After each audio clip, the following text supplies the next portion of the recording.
Alright everyone, so I just wanted to make this video because for some reason people are becoming socialists and loving socialism when they don't even understand the basics of socialism. Or if they do understand the basics of socialism, they haven't heard the other arguments. And for some reason, for all you socialist wannabe Bernie Sanders fans out there, whoever, can you please read Das Kapital for me? Do it.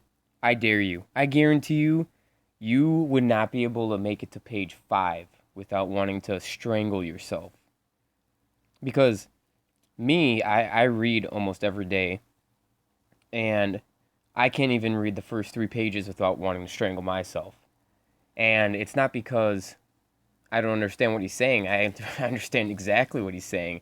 It's just so bad and so unacademic and completely, it's just pseudo economics at its finest.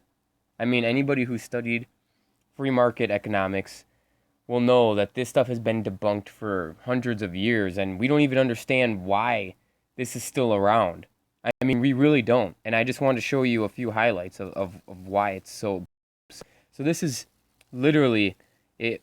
The third, no, this is the second page. Technically, if you count this is, but even though it says page 27, that's because they have all their introductions for, like, this is like the introduction for the German edition. There's one for the introduction French edition. See, this one's the English edition. But technically it's page 2. And page 2 of what, like, actual substance. Look at this. So he goes on this long, this literally what I can compare this to is if you've ever tried to read Mein Kampf. If you've ever tried to read Mein Kampf, you will understand what arbitrary babbling or ranting is. Because that book, if you even want to call it a book, is just a bunch of arbitrary rambling with no substance whatsoever. And that's exactly what Das Kapital is. It's literally the exact same thing. So let's read this quote, because he used this quote to basically summarize what he was saying. All right, I'll read it out to you. One sort of wares are as good as another, if the values be equal. There is no difference or distinction in things of equal value. 100 pounds worth of lead or iron is as of great value as 100 pounds worth of silver or gold. Now, at first, at face value, if you're completely ignorant of economics, you'll go, what's wrong with that? First off, if you have 100 pounds of silver, or whatever he said, say you have 100 pounds of silver, right? And some guy comes up to you and says, hey, I have 100 pounds, let's just go with his example, 100 pounds of iron. Are you willing to trade with me? Now, what if you don't need that iron? Are you going to say, oh yeah, let's trade? What if you don't believe that 100 pounds of iron is worth your 100 pounds of gold? What if you honestly in your mind believe that, no, that makes no sense. I can trade this gold for something different that I actually need. I don't need iron right now. I need fur. So technically, you don't believe that your gold is worth 100 pounds of iron, because otherwise you would trade for it, and then you trade that iron for fur. Or it makes no sense. It's completely based on your subjective value. Everything you do every day. For an instance, here, let's make it more simple. If you go out and you want to buy a car, and the person asks $2,000 for it, now, are you just going to go ahead and pay them $2,000? Maybe you will. Maybe you really need a car that bad, and you don't care to look to see if somebody else is selling it for cheaper or whatever. Or maybe you honestly believe in your heart of heart that car is worth $2,000 for whatever reason, because it has new tires on it or something ridiculous. But to a person who knows about cars, they're going to go up to that car and say, no, I'm not going to pay $2,000 for that car. I would never pay $2,000 for that car. To me, that car is worth $1,200. But then the other person would say, well, to me, that car is worth $2,000. Do you understand that? I think that's the most simple way of explaining what he's saying here. But he's saying no, no matter what, that car is worth $2,000. If somebody offers you $1,200, you say, screw you, you don't know what you're talking about. It's worth $2,000 no matter what. Which, as we know, in the real world, that doesn't work. That doesn't make any sense. If it's just, no, okay? Seriously, you guys need to read this. It's so absolutely ridiculous. All right, where else is it?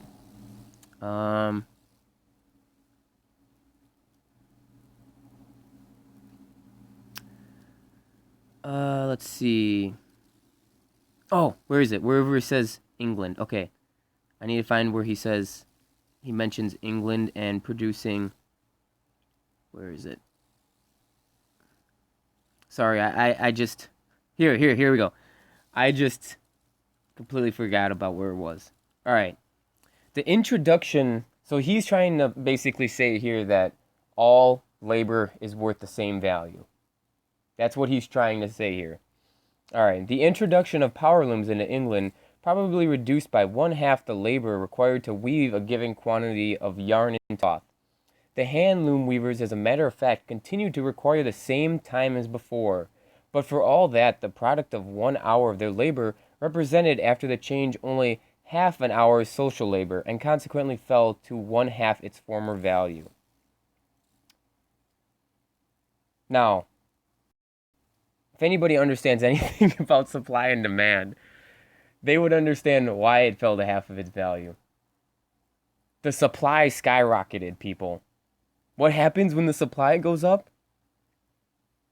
The value usually goes down. Hello? Obviously, that's why certain rare items and gold are worth so much to people. Because the supply is low. I mean, really, if there were 100 million Ferraris, do you honestly think that the Ferraris would be costing over $100,000 at least? Just think logically, people. This is what he's advocating. This is how silly he is. This is how silly this whole entire book is. Literally, if you even understand anything about economics, you're going to read this, and within the first 5 pages, you're just going to go, wait, what is this guy even talking about? Does he know anything? I mean, this is just embarrassing. This really is embarrassing. And obviously, the reason why you still are going to work an hour, even if a new power equipment comes in, is because, one, you're going to be producing more items. So therefore, when you're producing more items, prices are going to go down. You're going to be able to enjoy the luxury of this new reduced price. And also, like I said, you're going to be producing more. So obviously, you're still going to have to work the same amount. They're not going to be like, all right, guys, so since you produce twice the amount of stuff, you only have to work half the amount of time, so we keep the supply the same as before. We don't want the supply to go up. We want the supply to stay consistent over time. We don't want the value of stuff to go down. We want it to stay the same. That's literally what he's advocating. He wants the supply to stay the same and the prices to stay the same. It's just nonsense. It's nonsensical. It's absolutely hilarious. If you guys want to get a good laugh, if you guys know what you're talking about, just read the first 10 pages of this. I mean, honestly, it's just all a bunch of nonsense. And for all you socialists out there, I feel so bad for you because in a public debate, you would just get absolutely shredded. Even if you honestly knew everything Marx talked about and what his theories were, you would get shredded by anybody who knew what they were talking about. Honestly, this is just all a joke. It's literally a giant joke. And like I said, he's advocating that all people's labor are the same. So you're going to tell me somebody who works at a company, that's literally what he advocated in the second part that I said. You're going to tell me that somebody who works at a company and somebody else who works at the same company, you're going to tell me that those two people produce the exact same amount of goods? Are you really going to sit there and tell me that? No, some people are faster at making little items. Some people are slower. Some people make up for it because they're stronger, so they can lift more objects. There's a discretion there, obviously, because people's skill sets are all different. Nobody has the exact same skill set. It's just like in school, you're not going to tell me that everybody's going to be able to save or solve the exact problem the exact same amount of time. I mean, everybody's skill set is differently. People are going to be producing less or more based on certain circumstances. So he's literally, this is why I hate the minimum wage, because he's basically one of the advocates for it. He might not be directly the advocate for it, but indirectly he is the advocate for it, because he's saying that all work is worth a certain amount of value when it's not true. What if you go to work and somebody you're working with goes to the bathroom for a half an hour while you're sitting there busting your butt? Are they really producing as much as you, Mr. Marx? Are you really going to advocate that? What in the world? And you people support this. And my generation does. I mean, it's funny because it's like I almost want my generation to keep believing in this nonsense so that when I come out and say something in the public eye, I can just shred them. Because they're going to be so dumbed down and illogical. It's just going to be fun to do. And anybody who honestly has any sense or any intellect whatsoever will see that this is garbage. This is all garbage. And I just wanted to share this with you because at the end of the day, I've went through the phrases, or the phrases. Well, I went through his phrases and they're all terrible, but I went through the phases of where I didn't know what we should be doing in this country, economics-wise. It mainly comes down to ignorance. It really does. People don't understand what capitalism stands for. They think that what we have now is capitalism. We have not had capitalism for over 100 years. And people are going to be like, well, how is that possible? Well, in capitalism, you actually let businesses fail. You let the insolvent businesses go out of business. You let people lose their jobs, because if these people have jobs that are insolvent and just draining resources away from the economy and from the producing companies or corporations or whatever, it's just taking money away from those companies that could be used to invest in new equipment. That could be and when people get new equipment, they could get more jobs and hire more people and be producing even more amount of goods, whatever they're doing that's positive. So that's why I'm an advocate for letting Ford fail and letting all these idiot companies that purposely drain all the resources from our economy fail, because all those resources could be redirected. All that manpower could be directed to some other place that would be producing something that would actually be of value to us, and it wouldn't be costing us more and more money. It's just simple. And you don't think about this stuff unless you've really looked into it. And what it comes down to is most people, they have this psychological fear of reading into the other side. They don't like hearing the other side's opinions. They don't like hearing their facts. They like to sit in their own little bubble where they feel like they're right.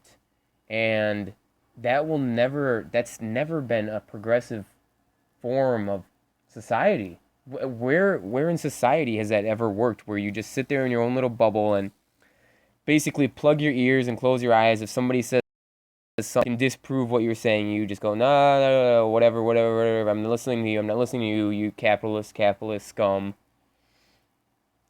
I mean, really, that's all it comes down to, is just severe ignorance. And I really feel bad for these people, but at the end of the day, like I said, I mean, let them keep being ignorant, because when people really get educated into this, they'll just absolutely destroy them in a debate. So check this out. Seriously, read Das Kapital, however much you can read. But I'm only suggesting that, as like I said, if you really do know a few things about economics. Don't read it unless you do know a few things about economics, because otherwise you might believe this nonsense. I mean, you really might believe it. So, thank you for listening. Hope you check this out.